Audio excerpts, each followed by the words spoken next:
Waterloo, a name that echoes through the corridors of history, a single day that forever altered the fate of Europe. The Duke of Wellington, the Iron Duke himself, met his match in that bloody field, the Corsican ogre, Napoleon Bonaparte. But what if fate had taken a different turn? What if the French eagle soared victorious that day, instead of plummeting to its final exile? Today, my friends, we embark on a journey of conjecture, a tantalizing exploration of a world that might have been. Join me as we rewind the clock, rewrite history, and ask ourselves, what if Napoleon had won the Battle of Waterloo? Intrigued? Of course you are. Before we dive deeper, a word of encouragement. If you're enjoying our little historical adventure, be sure to smash that like button and subscribe to the channel. Don't miss a moment of this mind-bending alternative timeline. Napoleon Bonaparte, a name that conjures images of ambition, of ruthless brilliance, and of a thirst for power that shook the very foundations of Europe. Born a Corsican outsider, he rose meteorically through the ranks of the French Revolutionary Army. A military genius, some whispered, with a touch of the devil's own luck. Yet he was more than just a conqueror. Napoleon was a visionary, obsessed with reshaping France and Europe itself in his own image. The Napoleonic Code, a landmark of legal reform, became the model for countless nations. He was a relentless modernizer, forever restless to expand his empire. But with each conquest, Europe trembled. Was he a liberator, spreading the ideals of the revolution, or a tyrant replacing one monarchy with another, his own? Whether you hail him as a hero or revile him as a despot, Napoleon's legacy is undeniable. So let us ask again in this altered timeline, if Waterloo had been his triumph, what kind of Europe, what kind of world would we inhabit today? By 1815, Europe was a cauldron of fear and simmering resentment. For over 2 decades, the Napoleonic Wars had ravaged the continent. Empires rose and shattered at the Corsican's whim. Borders shifted like sands in a storm. Napoleon's military genius was matched only by his boundless ambition. Yet every victory, every audacious conquest drew the noose tighter. Britain, implacable across the Channel, poured blood and treasure into forging coalitions against him. Prussia, smarting under humiliating defeat, yearned for vengeance. Russia, vast and enigmatic, saw the French emperor as a threat to its own ambitions. In 1814, it seemed the long struggle was finally over. Napoleon, seemingly broken, was banished to the tiny Mediterranean island of Elba, a fallen giant caged, or so they thought.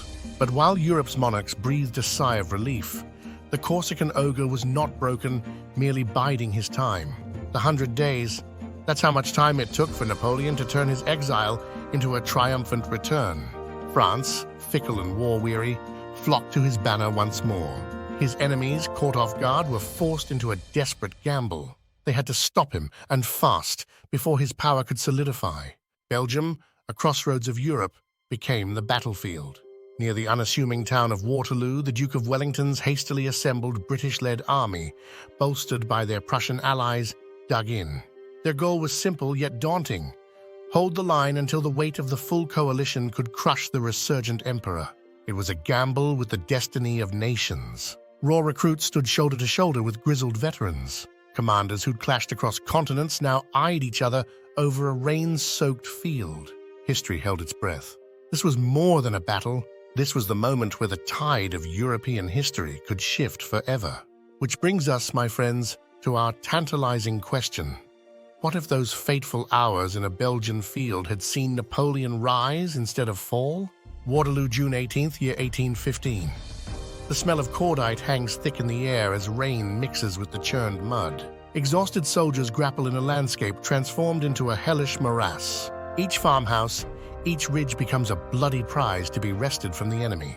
Historians scrutinize every detail of this battle, and the actions of Marshal Ney stand out as a pivotal point of conjecture. Ney, the bravest of the brave, a battlefield legend with a fiery temper and an unfortunate tendency for rash decisions. His unsupported charge against Wellington's lines is a textbook case of heroism gone awry, the magnificent French cavalry shattering against disciplined British squares. Yet, what if fate's fickle hand intervened? A garbled message, a flag signal obscured by smoke. Imagine if these small things aligned differently. Instead of a futile frontal assault, Ney's forces wheel about, a whirlwind of steel and horseflesh slamming into the exposed Prussian flank. The Prussians, their arrival already delayed by muddy roads, are caught completely off guard. Their orderly advance collapses into disarray. It's not a full rout, but the delay is catastrophic. Now Wellington faces a critical dilemma. The Iron Duke, master of defense, suddenly finds himself with an overextended line and a dangerously weakened ally. This is the moment Napoleon has been waiting for. With the instinct of a predatory beast, he seizes the opening. He unleashes his elite Imperial Guard, those veterans who've never broken, who've conquered half of Europe. Their disciplined advance pushes the British center back, bending the line to the breaking point. Even with Prussian support, Waterloo was always poised on a knife's edge.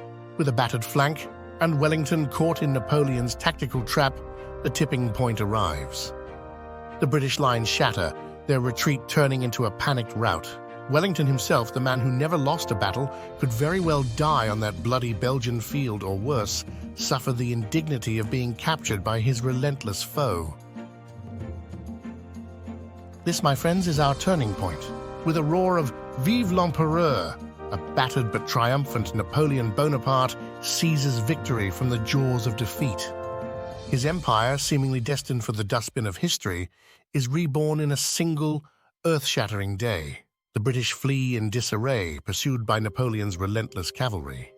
The Prussian army, already decimated in the battle's turning point, melts from the field. News of Wellington's defeat shatters the fragile Seventh Coalition. Europe's monarchs watch in horror as their worst nightmare becomes reality. The Corsican ogre is ascendant once more. Napoleon, his genius fueled by triumph, strikes like a thunderbolt. French troops pour across borders. Berlin falls within months, its humiliation mirroring Napoleon's own bitter defeat years earlier. Vienna bends beneath another round of crippling treaties. The Habsburg Empire, its prestige shattered, is reduced to a bitter, resentful ally. Russia, vast and brooding, watches its ambitions checked as the French borders swell eastward. The Tsar seethes, biding his time for revenge. Britain, its legendary Royal Navy bloodied, is forced to negotiate. It retains its homeland, but is stripped of significant colonial power. Its global dominance is broken, leaving a void that the young United States is eager to fill.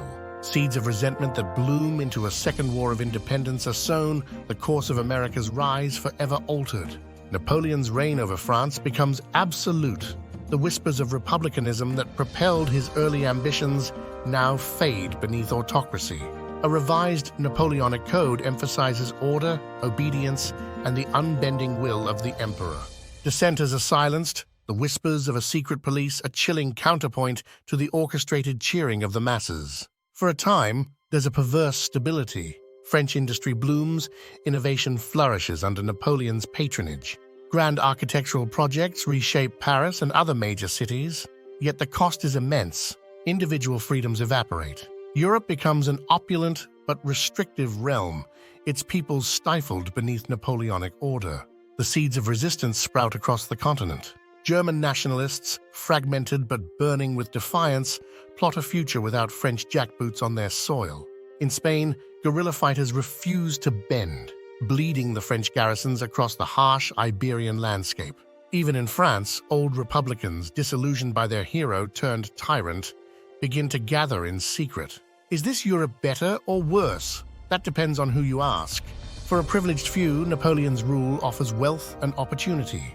For the masses, it's a world of stifled dreams, where ambition dies beneath the weight of a system designed to maintain the status quo. The French Empire becomes a gilded cage, a tantalizing glimpse of what might have been, and a grim foreshadowing of totalitarianism to come. Yet history isn't a monolith. Revolutions ferment in the shadows. Will they erupt, shattering the fragile peace? How might this alternate timeline shape the 21st century? Join me as we delve deeper into a world forever changed by Napoleon's victory. Battles may be won, but can a restless empire survive the tides of change? A century and more has passed since Waterloo, and yet the ghost of Napoleon Bonaparte still haunts our world. Imagine, if you will, year 2024 shaped by his ambition. Europe, a continent fractured yet deceptively stable. The French Empire remains dominant, But the scars of old rivalries remain barely concealed under a blanket of alliances and uneasy truces. Germany, never truly unified, is a patchwork of petty kingdoms, resentful and hungry for its own moment in the sun. Russia lurks to the east, still vast, still a potent rival to French hegemony. Across the Channel, Britain remains a proud, albeit wounded lion, its empire a shadow of what once was. Technology has taken leaps beyond even the wildest dreams of 19th-century thinkers. Grand locomotives thunder across endless tracks, but beneath the cities a clandestine internet connects pockets of resistance. Airships ply the skies, carrying tourists to opulent French resorts and silently ferrying spies for those who plot against the empire. Medicine has advanced, yet the old plagues of inequality still fester in the forgotten corners of great cities. Society is peculiar. It's a world steeped in a fabricated nostalgia for old European glories. Grand balls and glittering uniforms provide a distraction from the subtle surveillance networks that are the legacy of the Napoleonic era. Art and music flourish, but only when they reflect the approved narratives of history. There is a hunger for revolution, or perhaps merely change. Whispers of Republican ideals echo from France itself, while across the continent, nationalist movements stir. Yet, the empire's grasp remains firm, its secret police ruthlessly efficient. Is this a world on the cusp of another great upheaval, or one where a new kind of tyranny, masked in elegance, has triumphed for centuries? This world, my friends, teeters on a knife's edge. One spark, one act of defiance, one visionary madman could ignite a conflict to dwarf even the Napoleonic Wars. But perhaps this fragile peace is all we can hope for in a world forever scarred by the ambition of one extraordinary and terrifying man. What kind of future awaits in the shadow of Napoleon's triumph? Leave your thoughts and predictions in the comments below. And if these visions of an alternate world fascinate you, be sure to subscribe, and hit that notification bell. Until next time, ponder the ripple effects of history and the paths not taken.